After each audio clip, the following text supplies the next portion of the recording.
आज़ाद जम्मू कश्मीर के 4 अजला मीरपुर, बिम्बर, कोटली, सदनौती में 23 जनवरी से 24 जनवरी तक 5 साल से 14 साल के बच्चों की डी वार्मिंग इनिशिएटिव मुहिम का बाकायदा इफ्तिताह कर दिया गया। इफ्तिताही तकरीब के सिलसिला में महकमा सेहत आमा, तालीम, प्लानिंग एंड डेवलपमेंट और IRD के ज़ेर एहतमाम मकामी होटल में सेमिनार मुनक़द हुआ, जिसके मेहमान खुसूसी डायरेक्टर जनरल सेहत आमा डॉक्टर फ़ारूक अहमद नूर थे, जबकि स्टेट सेक्रेटरी के फ़राइज़ फोकल पर्सन मोहतरमा डॉक्टर फातिमा याकूब ने सर अंजाम दिए। सेमिनार से DHO डॉक्टर फ़िदा हुसैन,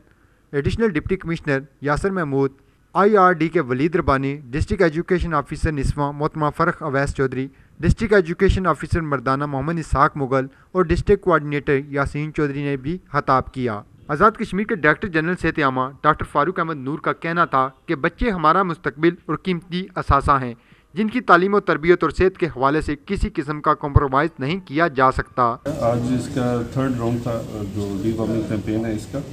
और इसके अंदर पहले जो 2 कैंपेन्स हो चुकी हैं उसमें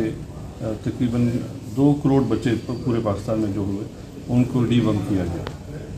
लेकिन ये तो एक एस्पेक्ट है इसका कि जिसमें आपने एक चीज़ हो चुकी है और उसके बाद उसका इलाज करना है। इससे ज़्यादा अहम जो बात इस कैंपेन के हवाले से साथ ही हम करना चाहेंगे वो ये कि इससे बचाव भी मुमकिन है, और इससे बचाव के लिए हमें किसी किस्म के किसी फाइनेंसेस की ज़रूरत नहीं है, किसी किस्म की एक्स्ट्रा इमदाद की ज़रूरत नहीं है, सिर्फ़ और सिर्फ अपने बिहेवियर्स को चेंज करने की ज़रूरत है। और उसमें भी बहुत बड़े बिहेवियर चेंज नहीं चाहिए, सिंपल इतना सा चाहिए कि हमने अपनी जो ज़ाती सफाई है, पर्सनल हाइजीन है, उस पर तवज्जो देनी है, खाने पीने की जो सफाई है उस पर तवज्जो देनी है,